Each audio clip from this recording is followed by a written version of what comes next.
You are now live. We are now live. Okay, so we've all got it. So we are back. We are a little late, but some of us got called to the principal's office, and this is that time of year. There's a lot of moving parts.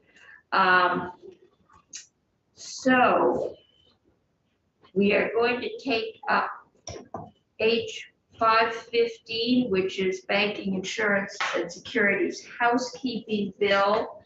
And Maria is here. And Maria, we have two amendments proposed, right? You have two documents, and one of them has three technical amendments. Yes, that was the, okay, yes, then those are the ones that came from DFR, right? Or did, I shared them with DFR. There were actually a couple of things that you brought up in your committee. So and they truly are technical. We can go through them just for the record if you like. And also the second document is a proposed amendment by Senator Hardy. By Senator Hardy, yeah. Okay, and I think everyone has copies of those. So why don't you just walk us quickly through what we're doing by striking out herein? Yep. So this is one of the ones that Senator Pearson picked up on. It was just inadvertently, the word herein was left in new language as stricken. So just taking that out altogether, no substantive change. The second instance of amendment was place in the bill where we said including but not limited to, and as you know, including means but not limited to. So this is just conforming with our drafting conventions. And then the third one was just by adding the word process or the word protective before process, sorry. And this is in the cybersecurity provision. Just the use of the term is now consistent throughout, so folks understand what process is being referred to. So that's it. Those are the three technical amendments. And then, are those okay? Or would you like to go through the? She's talking to someone, the chair is talking to someone, Maria. Thank you. Oh, I see. Okay, got it. Okay. So those are truly technical. So committee, can we get a motion? I've got 1, 2, 3, 4, 5 of us, so we have a quorum. Senator Pearson. Before we do the motion, I wonder if Senator Hardy's amendment, just glancing at it, is a revisit of the sort of installation waste issue that we dealt with, and so I don't know if you would consider or we would consider having them be one amendment, so that it's a finance report. Anyway, I don't care, yeah, but we can do it that way. I was going to dispense with the technicals and then go on to Senator Hardy's, but we can go on to that next, and I believe everyone has copies of that. I don't think I do. Try McDonald's desk. Have I got? No, wait, no, I still got them. There's should be 3, Senator Hardy. There's 2 to go down there. Okay. Oh. All right. So. Do you want me to go over it? Yeah, Or Maria? Yeah, why don't we have Maria walk us through? Senator Hardy, what were you trying to do with this one? So what I was trying to accomplish is, you all recall the bill that we were attempting to, deal with the issue of the utility construction sites where the wire was left and it damaged cows, and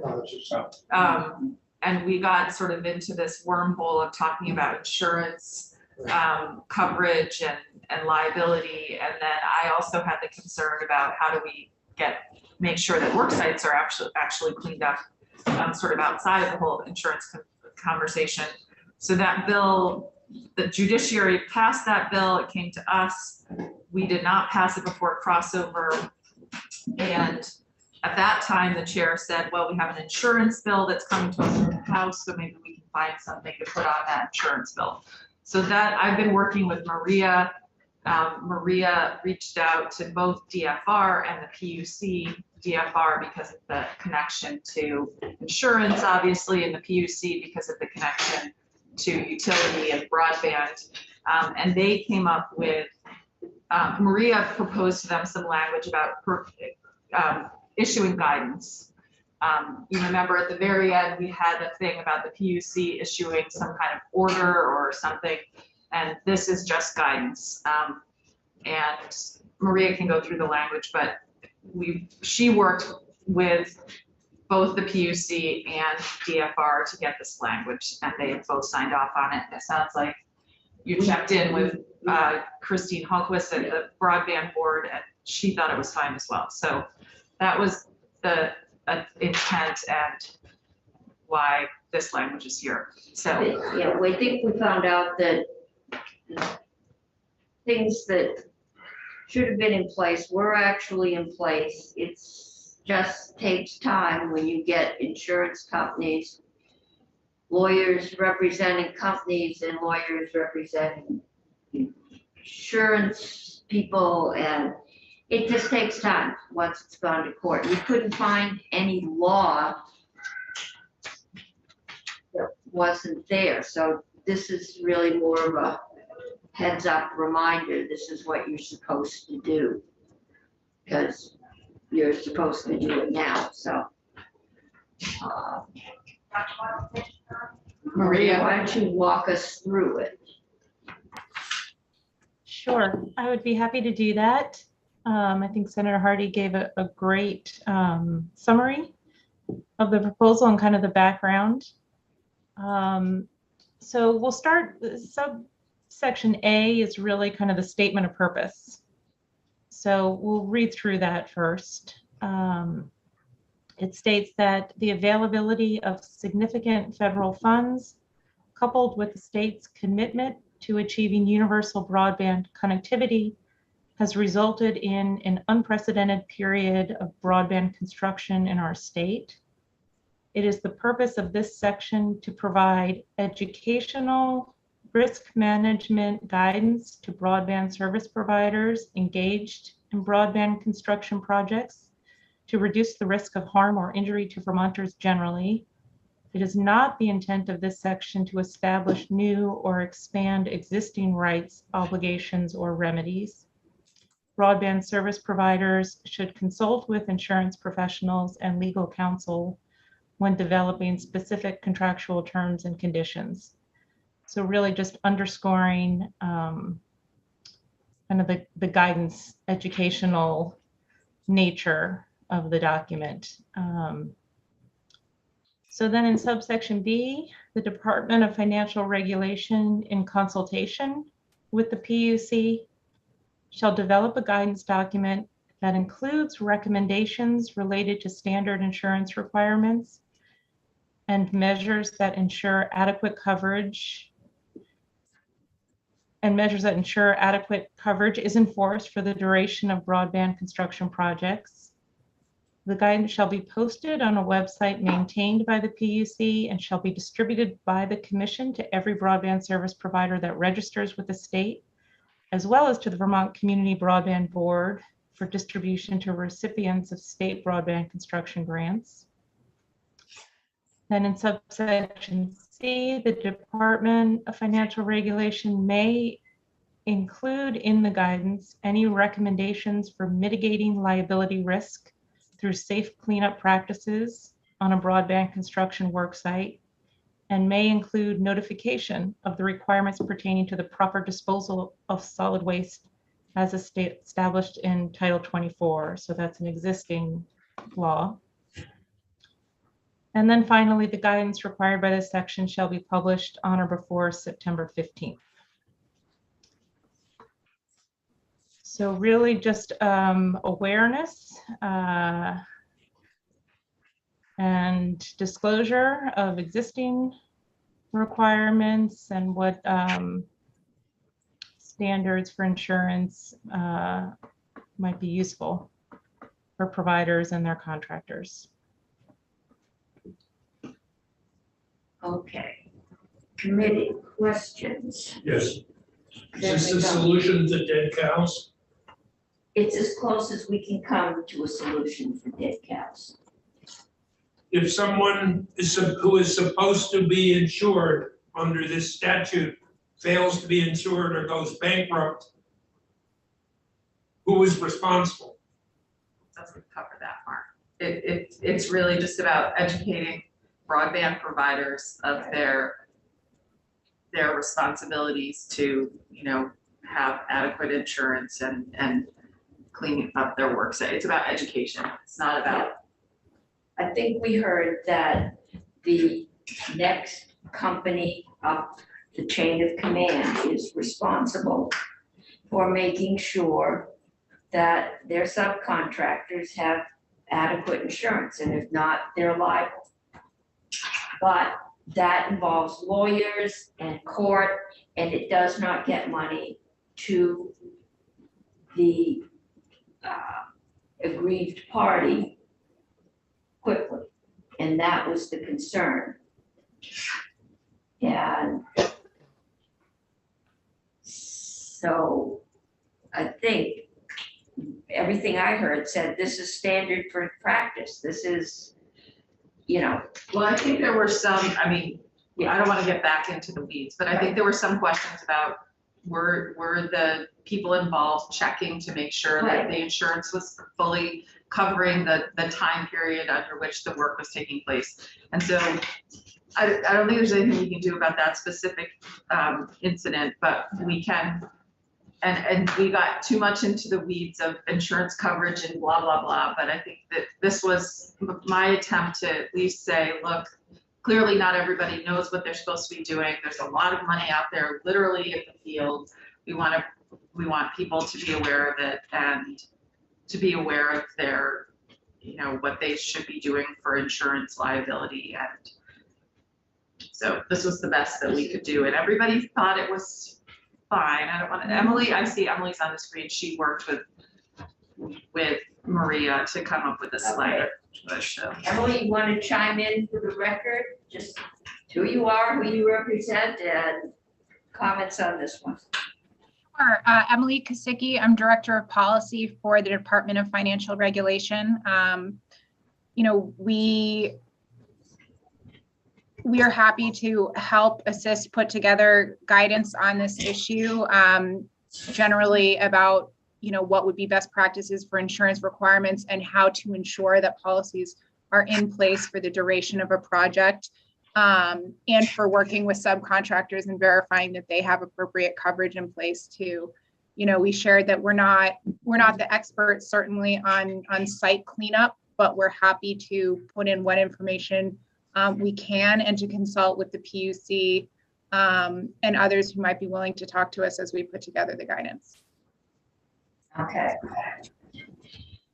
Senator Siraki. Thank you for doing this. I have a question for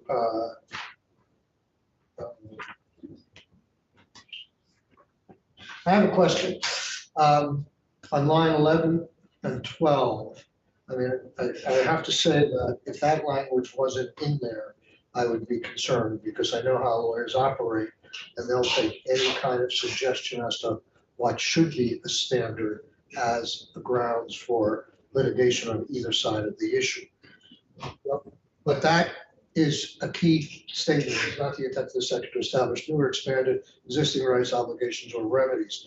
I just have a question, Emily, Maria, as to why, I mean, it says of this section, so I assume it's all of section 23A, but I'm sort of wondering why it's in the first paragraph rather after the more definitive actions in the second paragraph.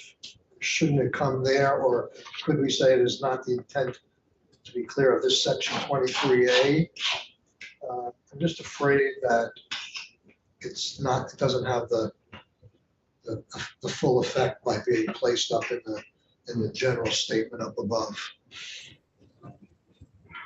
Yeah, so you can do it any number of ways. I think the reason why I put it in subsection A is because that's kind of the general purpose and intent section. So I thought it made sense there. It does, the fact that it references this section, that's meant to be all of 23A. Well, I'll defer to you. If it doesn't help anything by putting 23A in and you think it covers the whole bill, it just seems like you delineate rights and responsibilities or guidelines, and then you say it's not the intent after that, as opposed to saying it up front. But if you feel comfortable with it, I guess I just wanted to make that point. Okay. Any other questions at this point, comments? Okay, are we ready for a motion? Are we doing them combined, the two amendments We've combined? got the two, that would be the appropriate motion, that we do the technical corrections plus Senator Hardy's proposed amendment. So I would move that we combine the two amendments, if the committee is comfortable, and amend Bill H515 as passed by the House. Okay, I'm looking for. It's amending as in draft 1.1, dated 4/7/22, and draft 1.1 dated 4/12/22.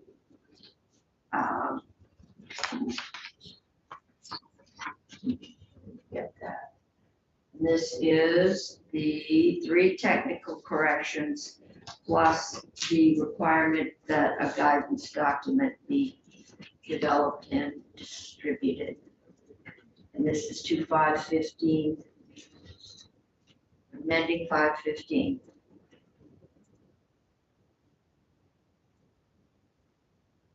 Okay, are you ready for vote, Sir Clark? This is the only bill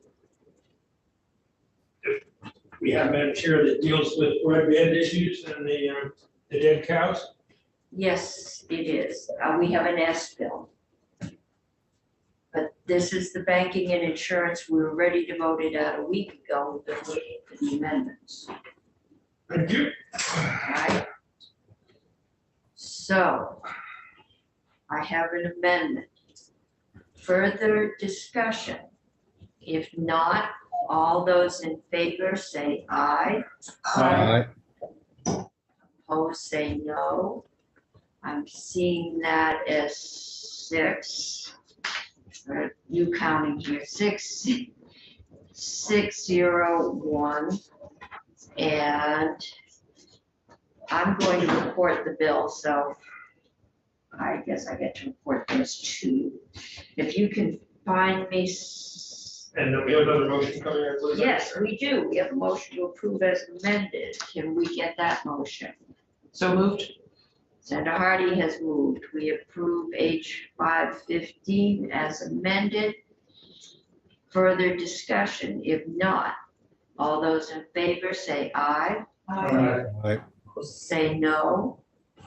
Motion has carried.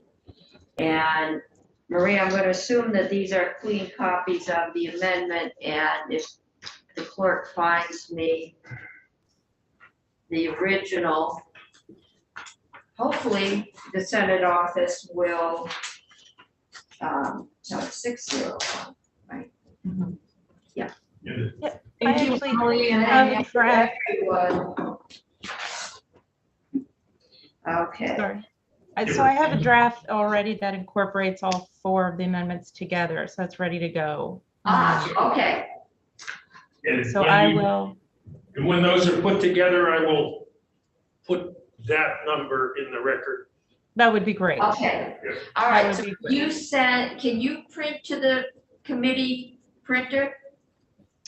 I might be able to, but I will send it to Faith because I know she Make can. it print to the committee printer, okay. All Okay. right. Okay, so one more is done. And we are going back now to 5:10. We're doing this because, kind of cut up today, because this morning I was told that approps needed 729 out, that's judiciary fees. But then I got a note later saying, and we'd already changed the agenda, saying, no, the fees in there are part of what's feeding our $35 million box we're dealing with in 5:10. So if we don't pass the judiciary fees next, we're out money. We had to put them on at 3 because that's when we could get the lawyers. So that's why the agenda is kind of where it is. Then we can take a break and come back and do 5:10 some more. And we'll see where that goes. So Graham is here, and we spent Graham off to do some calculating. I think yesterday we asked you for a, that's the bill? You've got the bill, yes. For child tax credit that was capped at, was it 13,000? 13 million, how could I say thousand? 18? So, do you have something to share with us in that area? Options? For the record, Graham Campbell, the Joint Fiscal Office. So what I have prepared is, I think, what I have shown to you, Madam Chair, with some of the runs that the various proposals that have been floating around. So I don't know if that's what you're looking for me to present, Yeah, or I think that the options, if we wanted to perhaps do more options than just a child tax credit.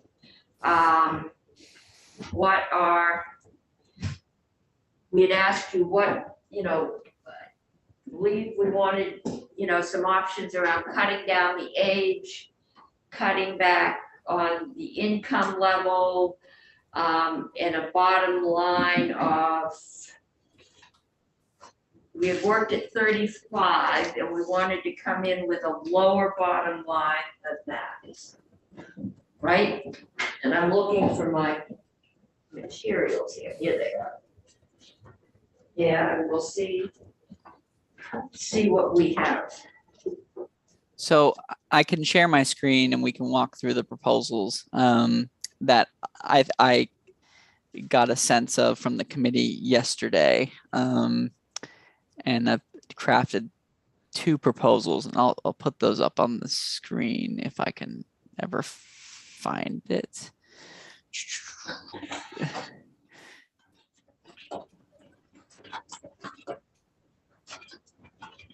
So let me blow this up for you all. And Faith, I will send this to you after I'm done. I just haven't had a chance yet. I've been sort of trying to make it look a little bit more presentable. So my understanding from the committee yesterday was that there was a decision to make a sort of smaller child tax credit and use the savings from a smaller child tax credit to include some of the governor's proposals. And so some quick context here, just so everyone is on the same page with respect to costs of the various proposals. The earned income tax credit that was from the governor's proposal would expand the earned income tax credit to 45% of the federal earned income tax credit. Right now it's 36. That would reduce revenues by $6.7 million. There's the child dependent care credit, which I'll refer to as CDCC proposal from the governor, which expands the child dependent care credit from 24% of the federal child dependent care credit to 65% of the child dependent care credit, and makes it fully refundable. And that costs $2.87 million. And then there's the student loan interest deduction from the governor, which is a $3.3 million cost. Yeah. So the goal here for this committee, as I said yesterday, was that whatever tax packages that you come up with for 510 should reduce revenues by no more than $36 million. That is the box through which the Senate Appropriations Committee is closing out the budget. So they're under the assumption that you all will pass a tax package that reduces revenues by about $13.5 million less than the House. So with that in mind, here are two options that have been that I sort of put together based upon conversations with members of the committee. The first is what I'm calling option one, and the total cost of that is $35.6 million. So you fall within your target. And the first step is to expand the earned income tax credit to 45% of the federal. That's the governor's proposal, which costs 6.7, and then also do the student loan interest deduction from the governor's proposal, so $3.3 million. So what that leaves you with is a child tax credit that is about $25.6 million. And the parameters for that child tax credit, from what I gathered and what I was asked to look at, was something similar to option 4 from yesterday, which was a child tax credit that was a larger base credit up to a sort of closer to the median income and then phased out relatively quickly after that. So this proposal has a child tax credit where the ages are 6 and under. For children 6 and under, that's the same as the House. And then an $885 base credit that is fully refundable up to $50,000 in adjusted gross income. So basically any family with an adjusted gross income of $50,000 below with a child 6 and under would get $885 per child. And then after that, it phases out $80 for every $10,000 in income. So such that by $160,000 in adjusted gross income for either single to married filers, the credit would be $0. And so based upon my modeling, I estimate that that'll impact about 38,600 children. And so that whole package costs $35.6 million. So option 1 makes you fit inside your box. It does a child tax credit and has two of the governor's proposals as well. I want to just make 2 quick notes here. So if the committee discussion went this direction, because there was some talk yesterday about changing the age bracket, the age eligibility for the child tax credit. If you went with option 1 and you decided you wanted to move the child tax credit, you wanted to lower the age eligibility, but then use the savings to make a larger credit, a larger base credit, you could lower the ages to 5 and under, and the base credit would go from $885 to $1,050.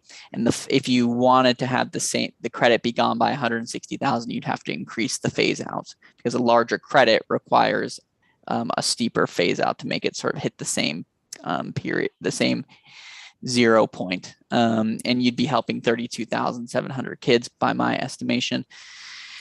And if you made the credit for ages 4 and under, you could make the base credit $1,250. And if you wanted it 0 by $160,000, you'd have to make the phase out $110 for every $10,000 in income. And I estimate you'd be helping 28,265 children. So that's more or less just background information for the committee. If you were thinking about, under this child tax credit parameters, if you wanted to sort of boost the credit by lowering the age, that's what the numbers would be. And then the final piece of information under this proposal that I'm putting forward is just basically looking at the overall impact of increasing the earned income tax credit to 45%.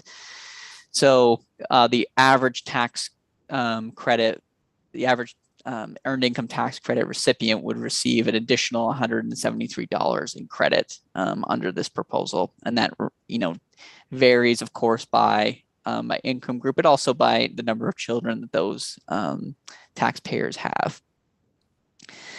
So that's option 1. I think the only other thing I would say on option 1 is this overall proposal, I think, gives the child tax credit for families with children ages 6 and under.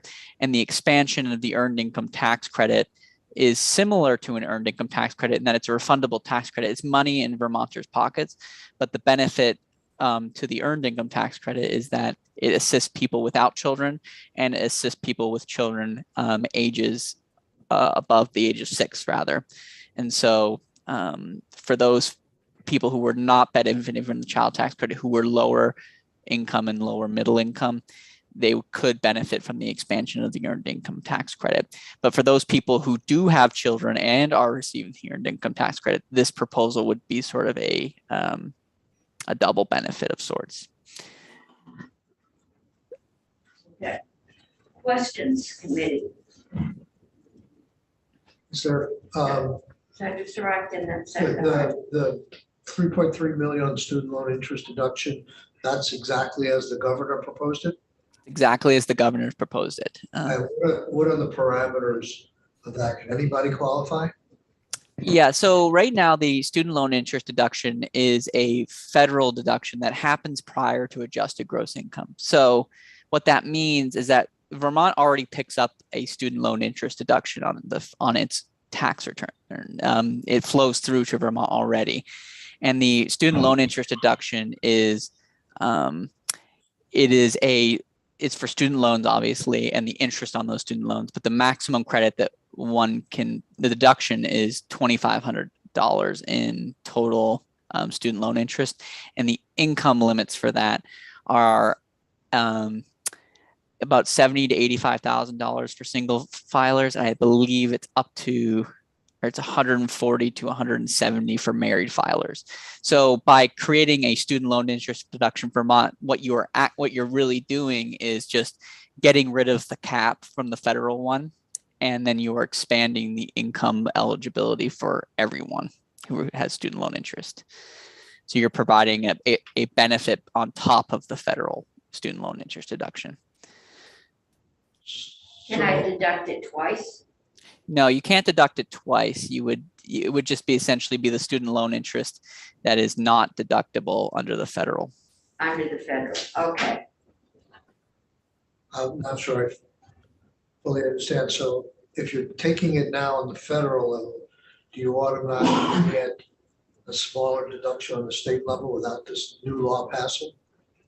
Yeah, you're getting whatever you're deducting federally gets deducted in Vermont because it's a pre-AGI deduction. So if you're deducting $2,500 from the federal return, then in effect you are deducting $2,500 from your Vermont income for for Vermont taxes.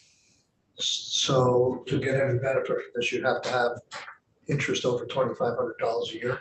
Yes, that's correct. You have to have over $2,500 in interest a year, or you would have to have incomes that are higher than $85,000 for a single filer and $170,000 for a married return. And then they can deduct, even though they can deduct nothing now on the federal, if they could deduct all their interest under this program, if they're over 170,000 as a couple. Yeah, so if you're over 170,000 as a couple, you get nothing federally. And if this proposal went through, you would get a full deduction of your student loan interest for Vermont. Got it. Okay, thank you. Okay. Senator, Thank you, I Madam Chair. got Senator Hardy and then Senator Pearson. Thank you. First, Graham, I've never seen somebody with an income of infinity. I just like that touch there. Yeah. The age drop, the things where you said at age 5 or age 4, if we went with those, Mhm. is it, you probably already said this, but it's the exact same construct or parameters that you list above, but with a different phase out amount and a different base credit amount. But it would still go up to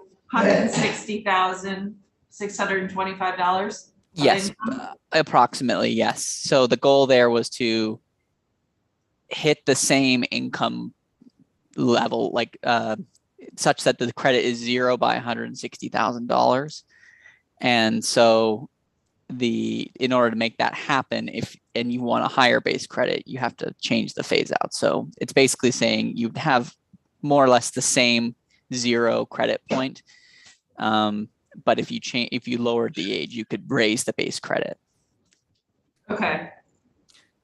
So what I'm just sort of, I'm issuing, not caution, but I'm saying that because the amount that you quote unquote save, or you can put into a higher credit or to put into something else, changes depending upon what your child tax credit parameters are and what your phase out parameters are. So if you said, Graham, how much more credit could we do under the House proposal if we dropped it to 5 and under instead of 6 and under, that would be a different number, obviously, than what you're seeing here.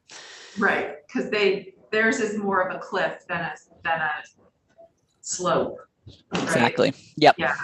Okay. Because I mean, just for the committee, I like the larger base amount under. So I'm kind of liking the age 5 cutoff, and that's also the age where most kids go to school. So there's logic to it. But. Okay. So. So, Yes.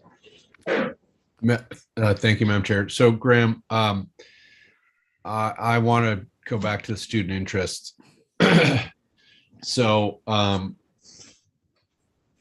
because the Fed's already bake it into AGI and then put the cap on when you're allowed to do that at what did you say, at 85,000 for a single filer? It's phased out to 0 by 85,000 for a single filer, roughly, and then about 170 for a joint return.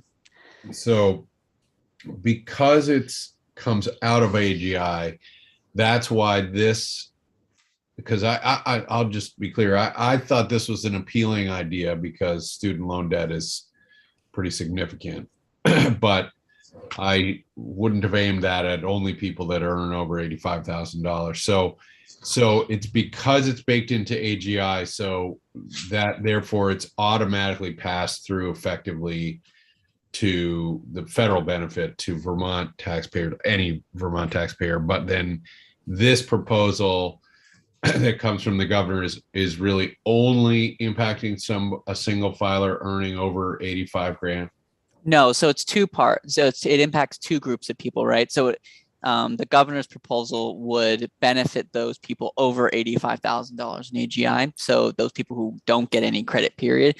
But it also would benefit those people who are limited by the cap. So you can only deduct up to $2,500 in student loan interest. So you could have under the income limits, but have more than $2,500 in student loan interest, in which case this would also benefit you. And if you look at Commissioner Bolio's document that he presented yesterday, you see that, people from throughout the income distribution benefit. And I think that's because what you're seeing there is a large portion of the people taking the student loan interest deduction are impacted by the cap federally.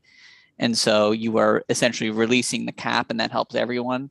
And then you are also taking the income limit off the top. And so that's why it's two levels or two groups of people benefit. Okay. So if, that, thank you. That is, I'm finally understanding. I appreciate it. Okay.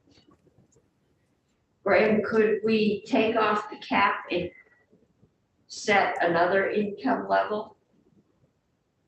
Yes, you could do that. There's nothing, I don't think anything that stops you from doing that. Okay. Okay. Yeah, it's a good idea, Madam Chair, in my opinion, because according to that, you could save almost $900,000 if you stopped this benefit at somebody earning over $200,000. So it stretches the imagination to consider that a struggling student. So actually, it's meaningful money to consider something like that. And that would free up more money to do something else with. That's right. Okay. And we could either add that to the child tax credit. We could, the other one that's come up, Graham, is the child independent care. Mhm. And can you, I know we've had some discussions about the limits on that. And who, because I was thinking it was a local, it's not a Vermont state tax credit, it's a federal tax credit, right? That's correct. We have a Vermont. Sorry, I should. A portion of it we passed through. It's a federal tax credit that we piggyback off of and say that the Vermont version is 24% of the federal version. Okay. So, and that's the question. Some of the proposals have been, do we do that? But there's what, a $3,000 and a $6,000 limit, plus then it's proportioned down depending on your income. That's right. Yeah, the federal. So this it changed in tax year 21. The tax year 21 child dependent care credit was significantly more generous than the previous child dependent care credit, but that child dependent care credit has not been extended. So you can, I think it's probably a safe bet for tax year 22 and going forward. The current law is that the child dependent care credit is more or less you get a credit for on child care expenses, and the amount of eligible expenses depends upon how many children you have. You can get $3,000 in eligible expenses if you're for one child and $6,000 for two children. And then basically what happens from there is you get a percentage of that eligible expenses as a credit. And so that percentage ranges from, I think, 20 to 35%, depending upon your income. So 35% is for very, very low income families, and 20% is for basically for anyone above, I want to say 40,000 in income. And so the credit that you get federally is let's just take a single child, 3,000 times 20% is what you get federally. And then what comes into Vermont is 3,000 times 20% times 24%. And so what ends up happening is that the credit in Vermont is the amount of money this costs the state of Vermont is not particularly large, because the size of the credits are not large, because it's 24% of an already not particularly large credit. So Graham, so you get 20% of 3,000, so what's that? $600. Yep. And then Calculated. Then what? Then you get $600 off of your income, a credit of $600 against your tax bill, or you get to discount $600 of your income, or it's what? a tax credit, so it comes off your tax liability, but it's not refundable. So okay. And the governor has talked about making it refundable. Yes, at the Vermont level. Yeah.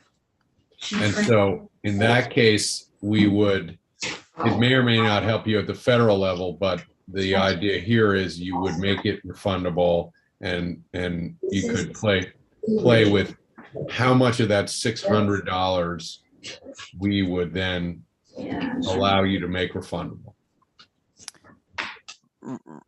Yeah, so the governor's proposal makes it all fully refundable. So if your federal credit was $600, what's being discussed here is how much of that $600 will come to Vermont and how much of that will become refundable. Because right now in Vermont, only for the very lowest income families is it a refundable credit. The governor's proposal is to make it, 65% of the federal. So you would get $390 of your 600 would become deductible, not deductible. It'd become a tax. It would be a tax credit, and then it would be fully refundable. So if you had income, if you had a tax liability that was less than that, you would get $390. Yeah, either way, you get 390. So we could make that, we could play with the 65% to increase this benefit.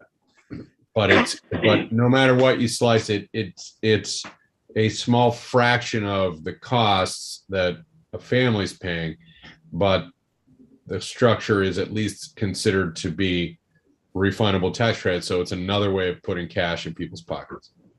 That's right. And nothing is stopping you all from making the credit in Vermont more generous than the federal credit, if that makes sense. So you could make the credit, 500% of the federal credit, and that would, in theory, help get closer to the actual cost of care. So you can get around that federal tightening, but I guess what I'm sort of saying is that the federal credit at its base is not particularly generous for families who have childcare expenses. It could become part of the annual true up to make sure that we monkey with the rate to see how the feds have reacted. It is a good point that you raised, though, because this is a federally linked credit. So the larger the credit, the more sort of sensitive you are to changes in federal tax code. So for instance, if the federal government changed the child dependent care credit significantly, if we had, say, a 150% of the federal credit, that would be a pretty important tax change. Whereas now, if they change it at the federal level, the impacts on Vermont are relatively small. A good example of this is last year, the federal child dependent care credit was significantly enhanced, but the impact on Vermont was not particularly large because ours is not refundable. But if you did do something like refundable and a very large state equivalent, then you would be just something to consider in the future if they ever change the child dependent care credit federally. Yeah, that could be very expensive at 500% refundable. They went back to where they were last year. Okay. Graham, is there a reason, well, I probably have to ask Abby, who's here, a reason why Vermont couldn't just do a child care tax credit on its own? We have cut most of those out when we redid the code, but it sounds like piggybacking on what is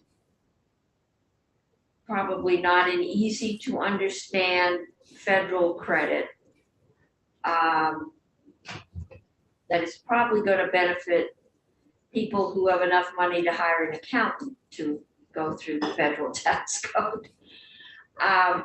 Could Vermont just do there is a cost of child care tax credit in Vermont, which would then free up the money in the EITC or the child tax credit for families to use on other things like food or clothes or after school? Is there a reason? So I guess I'll defer to Abby about any sort of legal issues. I would speak to sort of the interactions between the proposals here. So I think you could, but what I would say is, I think if you create a child care tax credit, one thing that you should consider is whether it's if your goal is to help children over the ages that are in the child tax credit that's in one of these proposals, because I think that would be a little bit redundant because you'd be creating a child tax credit, which would give money to families of young children who could use it on childcare if they so wanted. And then you'd also be creating a child care tax credit that would be giving people money for childcare. So you would, I think they're sort of overlapping, for at least for families with young children. So if you were concerned about families with children over the ages of 6 or 5 or whatever you set it to, then a child care tax credit could be beneficial to those families. But if you're also having a child tax credit that is covering children ages 6 or 5 or under, then doing that, I think, is for those families a kind of a redundant credit. Okay, so if our goal is to get money to families with young children, or to families with children,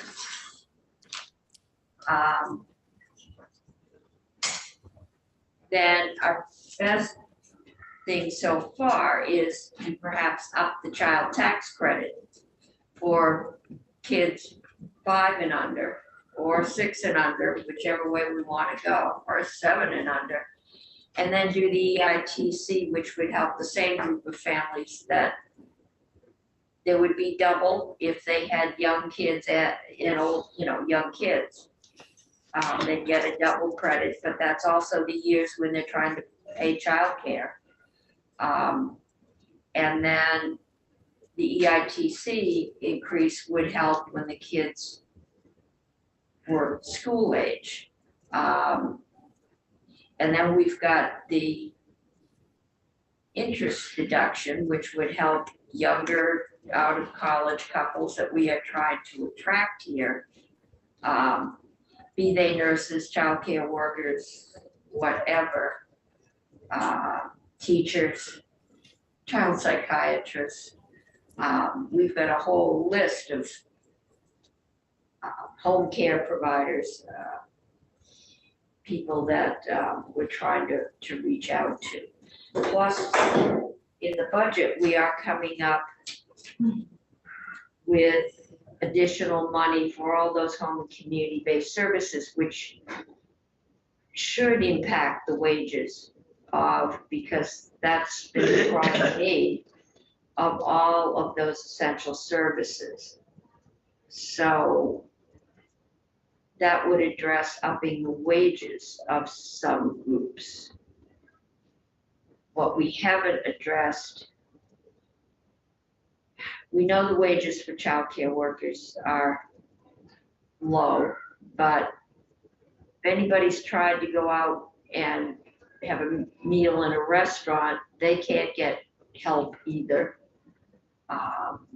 Nobody's, it's across the board in low wage jobs that we're having a hard time filling them. I don't know any business in this area that doesn't have a "we're hiring" sign out. So I'm not sure what to do there. The market pressure does seem to be working.